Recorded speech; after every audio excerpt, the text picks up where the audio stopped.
Good morning everyone, stock Bangla চ্যানেলে আপনাদের সকলকে স্বাগতম।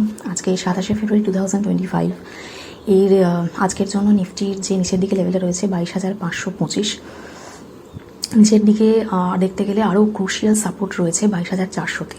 এছাড়া উপরের দিকে 22,580-তে মোটামুটি একটা রেজিস্ট্যান্স রয়েছে, 580-600ই ধরুন। এর উপরে যদি কিছুটা মুভমেন্ট দেয়, ওপরে আপওয়ার্ড মুভমেন্ট এক্সপেক্ট করতে পারি, কিন্তু আজকে এক্সপায়ারি রয়েছে, মান্থলি এক্সপায়ারি সমস্ত ইন্ডেক্সের, তো ভোলাটিলিটি মার্কেট থাকবে, কশিয়াসলি ট্রেড করা বেটার আজকে।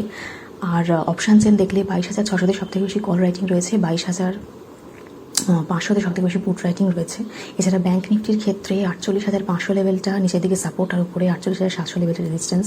সেন্সেক্সের ক্ষেত্রে 74,385 এই লেভেলটা সাপোর্ট হিসেবে কাজ করছে, উপরের দিকে 74,785 লেভেলটা রেজিস্ট্যান্স হিসেবে কাজ করছে। এছাড়া আগের দিন আদানি যে এনার্জি, সেই এনার্জি সেক্টরকে আমরা 9.48% উপরের দিকে আপওয়ার্ড মুভমেন্টে দেখলাম।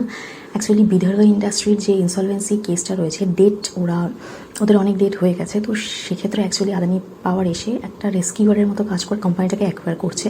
মেনলি ওরা 600 মেগাওয়াটের থার্মাল প্ল্যান্ট ওন করে, তো আদানি অ্যাকচুয়ালি এনার্জি সেক্টরকে এক্সপ্যান্ড করার চেষ্টা করছে এক্ষেত্রে। সেই জন্য ইনভেস্টমেন্ট আমরা দেখলাম যে আগের দিন প্রচুর পরিমাণে আপওয়ার্ড মুভমেন্ট দিল কোম্পানিটা। এছাড়া আদানি রিনিউয়েবল এনার্জি সেক্টরেও যেদেরকে এক্সপ্যান্ড করার চেষ্টা করছে, মাহিন্দ্রার সঙ্গে পার্টনারশিপে রয়েছে। 8,500 ইলেকট্রিক ভেহিকল যে চার্জিং ইনফ্রাস্ট্রাকচার রয়েছে, সেটাকে ডেভেলপ করার চেষ্টা করছে। মোটামুটি ওদের টার্গেট রয়েছে 8,500 চার্জিং ইনফ্রাস্ট্রাকচার ডেভেলপ করবে। এছাড়া টাটা পাওয়ার মোটামুটি 1 লাখ করবে, এটা টার্গেট রয়েছে। কারণ ইভি যদি টেসলাই হোক আর যে কোনো আমাদের ইন্ডিয়ান কোম্পানি হোক, তারা যদি ইলেকট্রিক্যাল ভেহিকল আমাদের বেশি ইউজ করতে হয়, তাহলে মেনলি যেটা দরকার সেটা চার্জিং ইনফ্রাস্ট্রাকচারকে ডেভেলপ করা, ওটাকে আগে করতে হবে। তো সেই জন্য সমস্ত কোম্পানি এইটার উপরে কাজ করছে এখন। এছাড়া হেভেলস নিউ এন্ট্রি নিচ্ছে চার্জিং ইনফ্রাস্ট্রাকচার করার জন্য। এছাড়া আমরা বিড়লা ওপাস মানে এক্সনমোবিল যে আমাদের ডিলাক্স ব্র্যান্ড, সেটাকে ইন্ডিয়ান মার্কেট থেকে এক্সিট করতে দেখছি, কারণ কম্পিটিশন রয়েছে পেইন্ট মার্কেটে ইন্ডিয়াতে, সেই জন্য ওটা এক্সিট করে যাচ্ছে। বিড়লা ওপাস আসার পরেই এটা হয়েছে, কারণ বিড়লা ওপাস এসেই মোটামুটি ম্যানুফ্যাকচারিংয়ে সেকেন্ড লার্জেস্ট কোম্পানি হয়ে গেছে ইন্ডিয়াতে। তো এরপরে বিড়লার যে নেক্সট টার্গেটটা রয়েছে, সেটা রয়েছে কেবিল অ্যান্ড ওয়্যার কোম্পানি মানে সেগমেন্টটায়। এখানে কেবিল অ্যান্ড ওয়্যার কোম্পানিতে পলিক্যাব, ফিনোলেক্স, হ্যাভেলস এইগুলোর যে বড় বড় কোম্পানিগুলো রয়েছে, তাদের একটা কম্পিটিশন দেবে। তো নেক্সটে এগুলো নিয়ে স্টাডি করতে পারেন। এছাড়া আমাদের কোফার্জ যে কোম্পানি রয়েছে, সেখানে তারা শেয়ারকে স্প্লিট করছে, এটার একটা নিউজ আছে। এছাড়া আদানি পাওয়ার জ্যোতি স্ট্রাকচার এই কোম্পানিটাতে 389 কোটি এরকম অর্ডার দিয়েছে।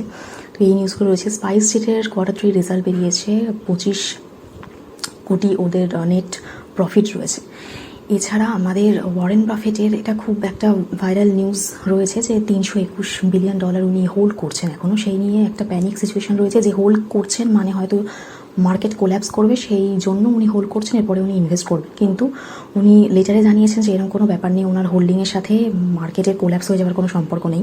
উনি সেটা যদি হতো, সেটা সম্ভাবনা যদি হতো, উনি ইকুইটি তাহলে সেল করে দিতেন, কিন্তু ওনার ইকুইটিতে আরও অনেক বেশি টাকা রয়েছে, তো এই নিয়ে প্যানিক ক্রিয়েট করার কোনো কিছু ব্যাপার নেই, সেটা উনিই জানিয়েছেন। এছাড়া যদি আমরা ইউএস মার্কেট দেখি, ইউএস মার্কেটে এখনও ফ্ল্যাটিশ পারফরমেন্সে আমরা দেখতে পাচ্ছি, সেরকম কোনো বিগ নিউজ নেই যার জন্য কোনো অপর দিকে আপওয়ার্ড বা ডাউনওয়ার্ড মুভমেন্ট আমরা দেখতে পারি। সেরকমই ইন্ডিয়ান মার্কেটেও কোনো বুলিশ কোনো নিউজ বা সেন্টিমেন্ট দেখা যাচ্ছে না। মোটামুটি আজকেও নিচের দিকেই থাকার কথা, কিন্তু মার্কেট দেখা যাক আজকে 22,400 লেভেলটাকে ভেঙে দিয়ে নিচে নামে কিনা। ভোলাটাইল তো থাকবে আজকে মার্কেট। এছাড়া আমাদের নেক্সট যে বাজেট সেশন রয়েছে 10th মার্চকে যেটা স্টার্ট হবে, সেখানে আমরা খবর রয়েছে যে ওরা ইন্স্যুরেন্স বিলটাকে ইন্ট্রোডিউস করা হবে। এফডিআই ইনভেস্টমেন্ট যেটা 70% ছিল, সেটা 100% করে দেওয়া হচ্ছে। এখানেও কিছু লিমিটেশন থাকবে, সেটা পরের দিকে আমরা নিউজের মাধ্যমে জানতে পারবো। এছাড়া চায়না যে ইকোনমি, সেই ইকোনমিতে আমরা মোটামুটি অনেক বছর ধরেই চায়না ইকোনমিকে স্ট্যাগনেন্ট থাকতে দেখেছিলাম। এরপরে ওরা চেষ্টা করছে আরও ট্রান্সপারেন্সি বাড়িয়ে, এছাড়া কোনো রেস্ট্রিকশন, ফরেন পোর্টফোলিও ইনভেস্টারদের জন্য রেস্ট্রিকশন কমিয়ে মোটামুটি যাতে ইনভেস্টমেন্ট বেশি হয় সেই দিকে চেষ্টা করছে গভর্নমেন্ট। তো এটা ইন্ডিয়ার ক্ষেত্রে পরবর্তীকালে একটা চ্যালেঞ্জ হতে পারে। তো এই নিয়ে দেখা যাক পরবর্তীকালে কী হয়। এই রয়েছে আজকের নিউজ। এছাড়া এফআইআই সেলিং যদি আমরা দেখি, আগের দিন মঙ্গলবার 3,500 কোটি আবার সেলিং করেছে। তো selling continue and Indian rupee 87.17 এখনও পর্যন্ত। তো এই রয়েছে আজকের নিউজ। প্লিজ আমার এই ভিডিওর উপর ডিপেন্ড করে কোনো ইনভেস্টমেন্ট করবেন না। আমি কোনো সেবি রেজিস্টার অ্যানালিস্ট বা অ্যাডভাইসার নই, শুধুমাত্র এডুকেশন পারপাসে ভিডিও করা। দেখা হচ্ছে নেক্সট ভিডিওতে।